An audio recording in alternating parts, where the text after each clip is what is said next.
Welcome to toy-polloi. Hello and welcome to another video from toy-polloi, and today we're going to be looking at two new figures from Stan Solo Creations. We have on the left the Death Star Gunner, and on the right we have the Death Star Weapons Technician. Now the Death Star Gunner is a recreation of our last 17 figure from Kenner, and it's one of those figures that is actually pretty hard to get, so I was really pleased when I heard that Chris at Stan Solo was making this. And the Weapons Technician is one that I have to say I didn't really know about, but since starting to record this video I've had a look up and seen that it is actually a background character as featured in the Star Wars Rebels TV series, and it certainly does look like a character that fits really well within the Star Wars universe.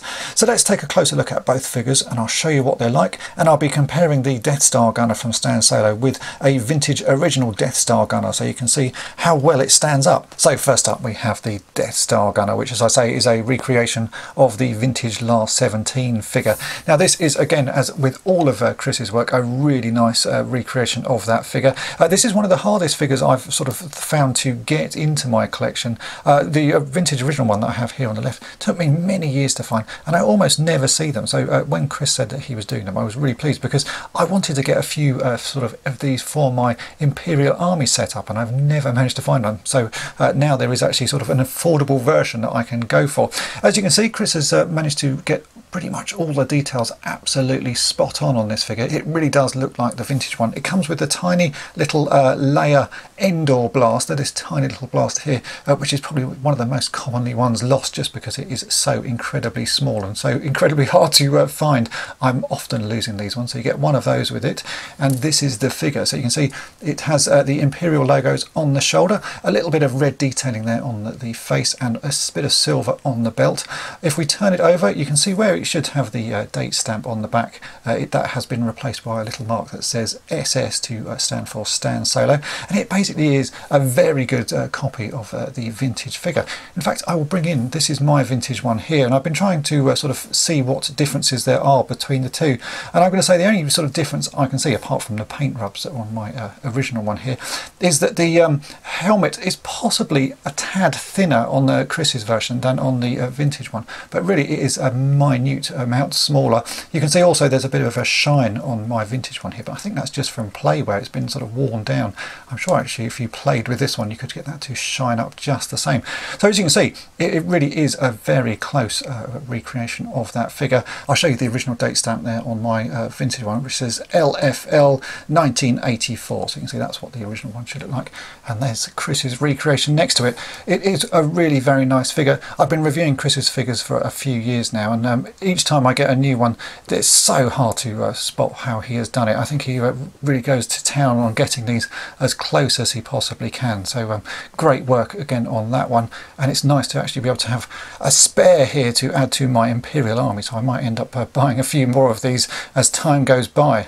Next up we have the Imperial Weapons Technician, which to me looks like already a classic figure. Basically Chris has taken the Death Star Gunner, he's recoloured the body, so this is now in a sort of light grey plastic, added some more paint detailing, so we've got black boots, black gloves, a stripe down the side, a black belt, and then we've also got Imperial logos on the shoulders and one on the helmet there. You can just see that yellow one there, and we've got a whole new figure. Now this is basically as you see these weapons technicians in the Star Wars Rebels cartoon series. So Chris has taken inspiration from that and made a figure that fits very nicely with the sort of rest of the Star Wars universe. If I put this with my Imperial collection, I think it would really sit in very well because it just looks like a sort of classic Star Wars figure.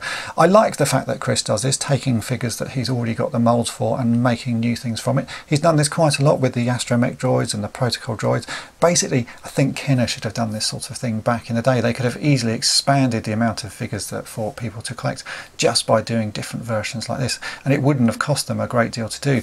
Chris did mention to me that this one at the moment is out of stock on his Etsy page, but by the time this video lands I would hope that he has got a few more in. They are in production, so if you can't get one you know, when you go to his Etsy page, then do keep checking back because he said that he will be restocking those. I will be putting a link to Chris's Stan Solo Creations Etsy page in the description of this video, so do go and check it out because he does have a whole load of different figures available. Not just these ones, they are all of the ones that I've previously reviewed. I think he still has in stock, and he has plenty more in production. I just think this one though is really great. I'm slow. I was able to get one. It's a very nice figure, and will certainly be sitting with my Imperial army very soon. So there we go, they are two new figures from Stan Solo Creations. I really like the work that Chris has been doing recently. He's putting a lot of thought into the figures that he's making. He's not just making versions of old figures, he's making whole new custom ones that are the sort of figures that people want to be able to add to dioramas. So I think he's doing a really good service here, because there's a lot of collectors like myself who want extra things and new figures to add to their collections. And certainly the retro collection that Hasbro and Kenner have been doing, they seem to have sort of given up on vintage figures. They did 2 waves and that's about it. So we have to rely on the fans to be creating things that collectors want. Now, I know these figures aren't for everybody. There are a selection of collectors out there who don't like the fact that people are sort of remaking these figures, especially some of the rarer ones, but there are plenty of collectors out there who do, like myself. So you can't please everyone, but for collectors like me, I'm really pleased that these are being made. If you want to check them out, then do follow the link in the description of this video to the Stan Solo Creations Etsy page. If you've enjoyed this video, then make sure to hit the subscribe button and tap the bell to be notified each time I upload a new video. And thanks for watching. Thanks for watching toy-polloi. Subscribe for more great videos. You can also follow toy-polloi on Twitter, Facebook, and Instagram.